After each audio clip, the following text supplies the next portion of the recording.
Market లో invest చేసి మీ డబ్బులు డబుల్ చేసుకోవాలనుకుంటున్నారా? సుందరరామిరెడ్డి గారి లైవ్ సెమినార్ కి అటెండ్ అవ్వండి.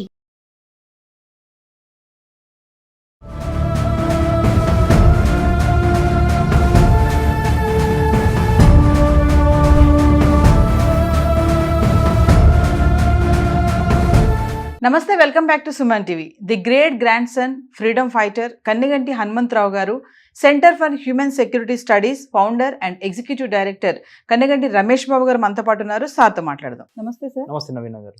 సరే, పెహల్గామ్ ఇన్సిడెంట్ తర్వాత ఈ పాకిస్తాన్ జాతీయులకి 14 రకాల వీసాలని రద్దు చేసింది భారత్.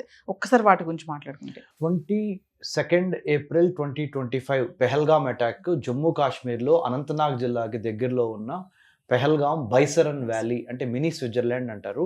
అక్కడ జరిగిన టెర్రరిస్ట్ అటాక్లో 26 నిండు ప్రాణాలు భారతీయులవి, ఒక 2 విదేశీయులు, మొత్తం మీద 28 మంది తమ ప్రాణాలను కోల్పోయారు.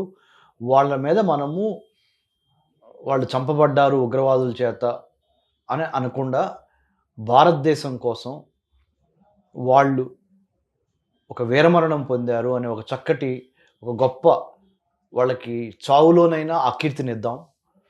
వాళ్ళని ఒక సోల్జర్కి ఎంత మనము వీర జవాన్ అంటాము, వీరమరణం పొందితే ఏదైనా ఒక సైనికుడు, అదే లాంఛనాలు ఆ 28 మందికి మనం ఇవ్వాల్సిన అవసరం ఉంది. అదేవిధంగా మన గుండెల్లో వాళ్ళని పెట్టుకొని ఎప్పుడు మర్చిపోకుండా వాళ్ళు చేసిన త్యాగాన్ని, అట్ ద సేమ్ టైం ఉగ్రవాదులకి ఉగ్రవాదాన్ని, ఉగ్రవాదులు అంటే టెర్రరిస్టులు, ఉగ్రవాదము అంటే టెర్రరిజం, రెండింటినీ సమూలంగా నాశనం చేయాల్సిన అవసరం ఉంది.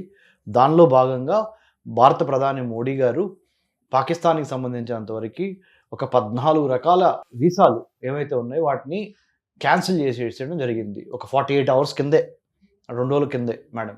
ఏంటంటే అవి మెడికల్ టూరిజానికి సంబంధించి ఎవరన్నా భారతదేశం వద్దామన్నా కుదరదు, టూరిజం కుదరదు, ట్రేడ్ కుదరదు, టెక్నాలజీ కుదరదు, కాన్ఫరెన్స్లు, సెమినారు, వర్క్షాపులు ఇండియాలో జరుగుతున్న వాటి వద్ద కుదరదు, అన్నిటికి మించి డిప్లొమాటిక్ పాస్పోర్ట్స్ కుదరవు, B1 B2 బిజినెస్ వీసాస్ కుదరవు, స్టూడెంట్ వీసాస్ కుదరవు. ఇట్లా 14 రకాల, వివిధ రకాల, అంటే 2 దేశాల మధ్య ద్వైపాక్షిక సంబంధాలు అంటారు. అంటే country to country contacts, people to people contacts, trade, technology, development, business contacts, ఏదైనా మెడికల్ కాంటాక్ట్స్, లేదా సైంటిఫిక్ కమ్యూనిటీకి ఇచ్చే వీసాలు అన్నిటినీ రద్దు చేశాం మేడం. పాకిస్తాన్తో మనకు ఇప్పుడు ప్రస్తుతానికి ఇచ్చిపుచ్చుకునేది ఏదీ లేదు. వాళ్ళకి మనము మంచినీళ్ళు ఇవ్వటానికి కూడా సిద్ధంగా లేము. అందుకనే మనము సింధు నది జలాల ద్వారా మంచినీటిని కూడా ఆపేసేసాము. సాగునీటు, తాగునీరు రెండింటిని ఆపేసేసాము. ఎందుకు అంటే Pakistani ISI, Pakistani government, Pakistani military, Pakistani ముల్లా అంటే మత ఛాందస్వాదులు, వీళ్ళందరూ కలిసి అమాయకులైన భారతీయుల్ని పొట్టన పెట్టుకొని పాయింట్ బ్లాంక్ పెట్టి చంపటం ధర్మం. ఏంటంటే ఇక్కడ మతం అడిగి మతం పేరు తెలుసుకొని చంపటం అంటే ఎంత అమానుషమైన, మతిస్థిమితం లేని మతోన్మాదులు చేసే పని. వాళ్ళని అధఃపాతాళానికి తొక్కందే, ఉగ్రవాదాన్ని అధఃపాతాళానికి తొక్కందే మన జాతి. దాన్ని మర్చిపోకూడదు ఆ సంఘటనని. హైదరాబాద్లో కూడా మనం చాలా ఇదివరకు బాంబ్ బ్లాస్టులు చూసాం మేడం. దిల్సుఖ్ నగర్, అందుట్లో 6-7 20 ఏళ్ళ వాళ్ళు, 22 ఏళ్ళ వాళ్ళు దిల్సుఖ్ నగర్లో అక్కడ నుంచుంటే బస్ కోసమో లేదా ఉద్యోగం కోసమో వాళ్ళు కూడా చనిపోవడం జరిగింది. మక్కా మసీద్ దగ్గర బాంబ్ బ్లాస్టులు, తర్వాత లుంబినీ పార్కు, గోకుల్ చాట్, ఇది హైదరాబాద్ సంబంధించి. అలానే ఢిల్లీ, ముంబై, చెన్నై, కోయంబత్తూరు, కొచ్చిన్, ఇలా ఆసేతు హిమాచలం, కాశ్మీర్ నుంచి కన్యాకుమారి వరకు ఎన్నో వేల మంది గత 30 ఏళ్లలో ప్రాణాలు కోల్పోయారు, గత 40 ఏళ్లలో. సో ఆ ఉగ్రవాదాన్ని అణచటానికి మనము ఒక చాలా పాలసీ, విధి విధానాలు ఉండాలి. We have to plan, we have to prepare, we have to perspire. తెలుగులో చెప్పాలంటే ఒక ప్రణాళిక ఉండాలి. ప్రణాళికతో పాటు ఒక ప్రిపరేషన్, అంటే ఆ ప్రణాళికని విజయవంతం చేయడానికి కావాల్సిన కష్టము, నష్టము, ఓర్పు, శక్తి, సామర్థ్యం ఉండాలి. అన్నిటికీ మించి పర్స్పిరేషన్ అంటారు ఇంగ్లీష్లో. అంటే తెలుగులో ఏంటంటే చెమటోడ్చి కష్టపడాలి ఆ ప్రణాళికని మనం సాధన చేయటం కోసం. ప్లాన్, ప్రిపేర్, పర్స్పైర్ అనే 3 PPP మోడల్ ద్వారా ఉగ్రవాదాన్ని మనము అరికడటానికి ఒక చక్కటి ప్లానింగ్ తీసుకొచ్చి ప్రిపేర్ అయ్యి మనం కష్టపడి ఒక టీమ్గా 15,000 కిలోమీటర్ల ల్యాండ్ బోర్డర్ భారతదేశానికి చుట్టుపక్కల ఉన్న దేశాలకి, పాకిస్తాన్, చైనా, బంగ్లాదేశ్, నేపాల్, భూటాన్, మియన్మార్, ఆఫ్ఘనిస్తాన్, ఇవి మనకి భూ సరిహద్దు ఉన్న దేశాలు. భారతదేశం పక్కన శ్రీలంకతో మనకి నీటి సరిహద్దు ఉంది, అంటే సముద్రం మధ్యలో అడ్డం ఉంది, బే ఆఫ్ బెంగాల్ అంటారు, బంగాళాఖాతం.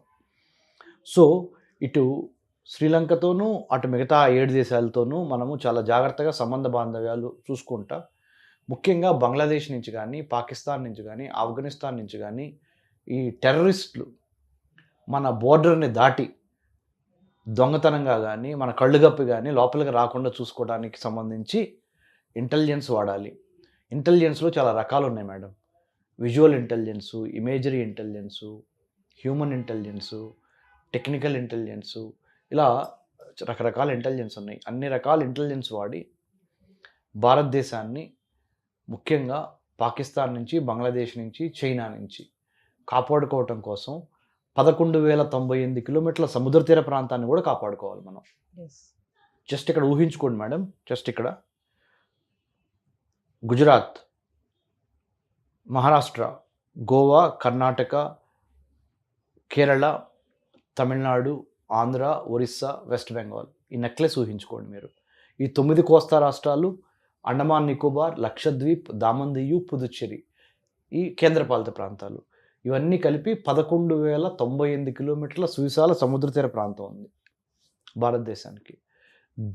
ఈ సముద్ర తీరంలో నుంచి, సముద్రంలో నుంచి ఈ టెర్రరిస్టులు లోపల రాకుండా చాలా జాగ్రత్త వహించాలి మనం. అట్లానే 15,000 కిలోమీటర్ల భూ సరిహద్దు ఉంది, దాంట్లో నుంచి టెర్రరిస్టులు రాకుండా చూసుకోవాలి. ఈ 2 కాకుండా మేడం, సైబర్ స్పేస్ అంటే ఇంటర్నెట్ రిలేటెడ్ సైబర్ స్పేస్లో నుంచి వచ్చి సైబర్ క్రైమ్స్ కానీ, సైబర్ టెర్రరిజం కానీ, సైబర్ ఇస్పనాయిజ్ అంటారు, అంటే అంతర్జాలంలో జరిగే గూఢాచార్యం, దీన్ని కూడా కాపాడుకోవాలి భారతదేశం. ఈ విధంగా చేసుకొని ముందరికి అవసరం ఉంది. మన అందరం కలిసి unity in diversity, secular fabric, జాగ్రత్తగా హిందూ, ముస్లిం, సిక్, ఇసయ్య అండ్ పార్సీ, జైన్ అందరం కలిసి భరతమాత యొక్క రక్షణలో అందరం కలిసి తలో చేసి పాల్పంచుకోవాలి. ఒక టెర్రరిస్ట్ ఇన్సిడెంట్ జరిగిన తర్వాత ఉన్న యూనిటీ దేశం అన్ని మతాలకి, అన్ని ప్రాంతాలకి, అన్ని పార్టీలకి, ఆ టెర్రరిస్ట్ ఇన్సిడెంట్ జరిగిన తర్వాత మర్చిపోకుండా, ఆ టెర్రరిస్ట్ ఇన్సిడెంట్ జరిగినప్పుడు చాలా మనందరం ఒకటి, మేరా భారత్ మహాన్, మనందరం కలిసి పనిచేద్దాము, కాంగ్రెస్, బీజేపీ, వైఎస్ఆర్సీపీ, టీడీపీ, ఇవన్నీ అని మాటలు చెప్తాం. ఒక 5-6 నెలలు అయిపోయిన తర్వాత మళ్ళీ కొట్టుకోవడం స్టార్ట్ చేస్తాం, పార్టీల పేరు మీద, మతాల పేరు మీద, కులాల పేరు మీద, రంగు పేరు మీద, ప్రాంతాల పేరు మీద. మనం మారినంత వరకు మన తలరాతలు మారవు, మన మైండ్ సెట్ మారినంత వరకు మన తలరాతలు మారవు. If you wanted to have things which you never had, you got to do things which you have never done. తెలుగులో ఏంటంటే, లేనివి కావాలి అంటే చెయ్యనివి చేయాలి. చెయ్యనివి చేయాలి అంటే ఏం చేయలేదు ఇప్పటివరకు, యూనిటీగా ఉంటూ నేర్చుకోవాలి. అది ఇప్పుడు చేస్తే ఈ ఉగ్రవాదానికి ఎవరైనా సరే ఎక్కడి నుంచైనా దాన్ని స్వస్తి పలకొచ్చు. Only police, military, army, navy వాళ్ళ చేతుల్లో పెట్టేసేసి దేశ రక్షణ, నువ్వు నేను కూర్చొని క్రికెట్ మ్యాచ్లు చూసుకుంటా, ఆడియో ఫంక్షన్లు చూసుకుంటా, పెళ్ళిళ్ళు, పేరెంటాలు, లక్షల కోట్ల రూపాయలు పెళ్ళిళ్ళకి ఖర్చు పెడతా, దేశం వాళ్ళు చూసుకుంటున్నారులని ఆ విధంగా ఆ మైండ్ సెట్ ఉందే, దాన్ని మార్చుకోవాలి. హీరోల కోసం, సినిమాల కోసం చొక్కాలు దించుకోవటం, కులాల కోసం చొక్కాలు దించుకోవటం, మతాల కోసం, పార్టీల కోసం చొక్కాలు దించుకోవటం మానేసి ఒకటే ఎజెండా, ఒకటే జెండా. ఎజెండా ఏంటి? భారతదేశ రక్షణ. జెండా ఏంటి? త్రివర్ణ పతాకం. ఈ త్రివర్ణ పతాకం అందుకే నేను తీసుకొచ్చింది కదా మీకు చూపించడానికి. ఈ త్రివర్ణ పతాకం చూస్తే మీకు ఒళ్ళు జలతరించాలి. ఈ త్రివర్ణ పతాకాన్ని కాపాడుకోవటం అనేది అంత అవసరం. ఈ త్రివర్ణ పతాకాన్ని కాపాడుకోవాలి, కాశ్మీర్ నుంచి కన్యాకుమారి వరకు. ఇదే మన లక్ష్యం. ఈ జాతి ఈ త్రివర్ణ పతాకాన్ని కాపాడుకోవాలి. ఏదో టెర్రరిజం జరిగినప్పుడు దేశభక్తి కోసం నేను జెండా లేపట్లా. గత 12 ఏళ్ల నుంచి ఉగ్రవాదానికి వ్యతిరేకంగా, టెర్రరిజానికి వ్యతిరేకంగా I have been conducting studies, doing research.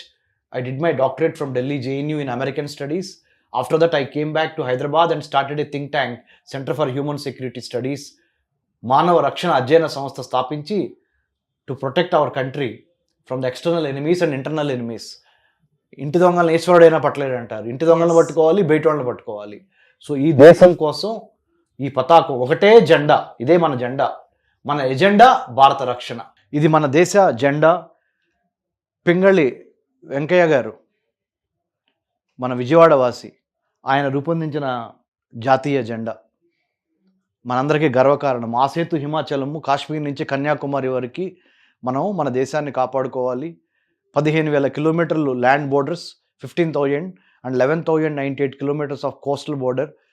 Army, navy, air force, ASF, CRPF, police, intelligence bureau, research analysis wing, BSF, ITBP, SSB, Assam రైఫిల్స్తో పాటుగా మనందరం కలిసి ప్రతిరోజు మన దేశం కోసం మనం ఏం చేసాము, ఏం చేయాలి, దేశ రక్షణ అనేది ఒక జెండా అవ్వాలి, ఒక ఎజెండా అవ్వాలి. Irrespective of political parties, irrespective of cost, creed, colour, ప్రాంతానికి, మతానికి, రంగుకి భిన్నంగా జాతీయ జెండాలో ఉన్న రంగులే మన గుండెల్లో నింపుకొని ఉంటేనే. మా ముత్తాత కన్నెగంటి హనుమంతు గారు 1922లో he was shot by the British for this sake of the country. Now again second freedom movement మనం స్టార్ట్ చేయాలి against Chinese and Pakistanis. Nationalism, patriotic is the most important thing as of now to protect our country from external enemies and internal enemies. Plan, prepare, perspire to make our country great and robust national security wise. నన్ను జాతీయ భద్రత మీద syllabus రాయమని university grants commission appointed me as the chairman in the recent past. I am going to do my duty with a lot of diligence and taking inputs from all the army, navy, police, for farmers, workers, laborers, or shramika, karmika, IAS, IPS, whoever, teachers, doctors, lawyers. This is our country. We have to protect our country. Please give your inputs. Jai Hind. Thank you, Navina Garu, for giving wonderful opportunity through Suman TV. This is the time we have to come together as a country and protect our country. Jai Hind.